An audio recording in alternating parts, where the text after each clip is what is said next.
Hi, this is Dave from Hotels, and I'm here to talk to you a little bit about what Chrysler needs to do, Stellantis, or FCA US in particular, needs to do about their factories. And the problem is that we are facing a lot of import taxes, or tariffs as they're commonly known. Now, the problem is for automakers is that, first of all, parts cross the borders quite a lot since we had the North American Free Trade Agreement. However, that's going away mid-year 2026. So let's assume for a moment that all these tariffs are going to be permanent. What that does is that returns us to the days of before the 1960s, where basically that's how we did things. Each country had its own factories. So, what are we looking at with the former Chrysler in terms of if we make it one set of factories for the US and one for elsewhere? Well, first of all, I would expect that Sterling Heights and Warren would start making heavy duty pickups, which would move up from Saltillo, Mexico. The ProMaster probably isn't made in large enough quantities to bother moving it up, and they might keep making them, and they might decide that they don't really need to be doing commercial vans in the United States anymore. But regardless, I would expect the Ram 2500 and 3500 to move up to the US. They make, I would say, about 40% of Ram pickups are the Ram 2500 and 3500, so they'll need a lot of space to make those. They might just devote Warren Truck to making the heavy duty Rams and move the Wagoneer over to join the Ram 1500 it's based on in Sterling Heights. I figured that the chassis cabs will probably go away. The Ram 3500, 45, and 5500, they haven't really been updated in years and years, so I don't think that anybody in the company really expects to keep making them. Now, as for the engines, they can either shift to Hurricane engines into the US. Trenton has plenty of space. Dundee probably has plenty of space. Kokomo could make space. The Hemi V8 is already going to be made starting in August in Dundee, and that would be all the engines made here. And for trucks sold in Canada and Mexico, the plant in Mexico can keep on making the Hurricanes, and they probably wouldn't have a V8 option after a while, or they would price it with that tariff in mind. Saltillo wouldn't shut down entirely. Saltillo would be supplying Mexico and Canada. It's a much smaller market, so there'd be a lot of jobs lost. Belvedere, I think, will end up with Stella Medium. That's the medium-sized front-wheel drive base cars that were designed. The basis is designed in Europe from Peugeot, and that was supposed to be the next generation Jeep Compass here, but they've paused all work on the Compass, probably trying to figure out whether they can still make them in Brampton. I'm pretty sure that they're going to decide that they have to make them in the United States, and I'm pretty sure if they do, it will be in Belvedere.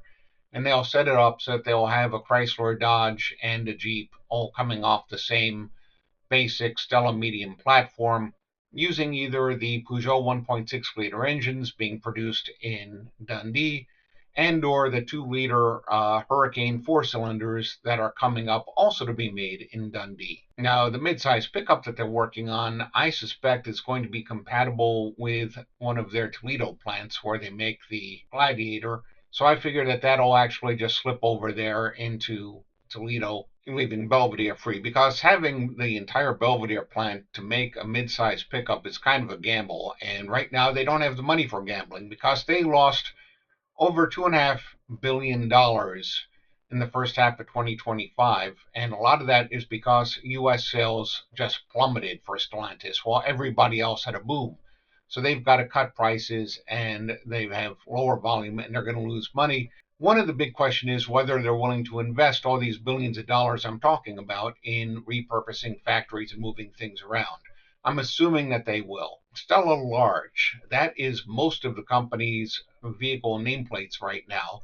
That would include next generation Grand Cherokee, presumably next generation Durango if there is one. That includes the Charger, both gasoline and electric. That includes the Recon. That includes a Charger. And that would include, according to past plans, the minivan. Now, I think that what will happen is that those will all end up being built in the Detroit complex for the United States. That's two factories, the old Jefferson Avenue and the two old Mack Avenue engine plants joined together into one great big new plant.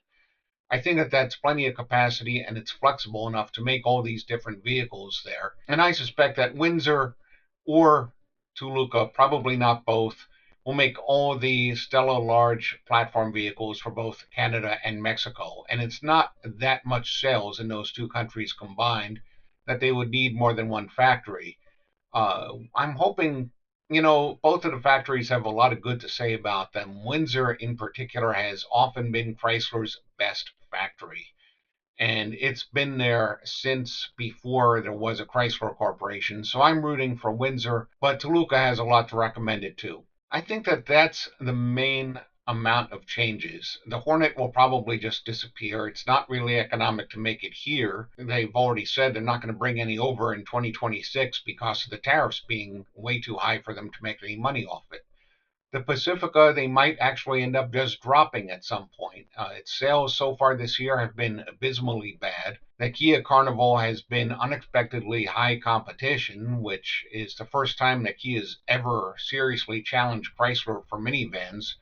But I think that the company, by not doing a new minivan in so many years, has really given up. And whether they continue Chrysler with the medium or not, I don't know what they plan. And that's it. We'll all see together what happens. In the meantime, I keep track of the rumors and the news at motels.com, the news at motels.com/now.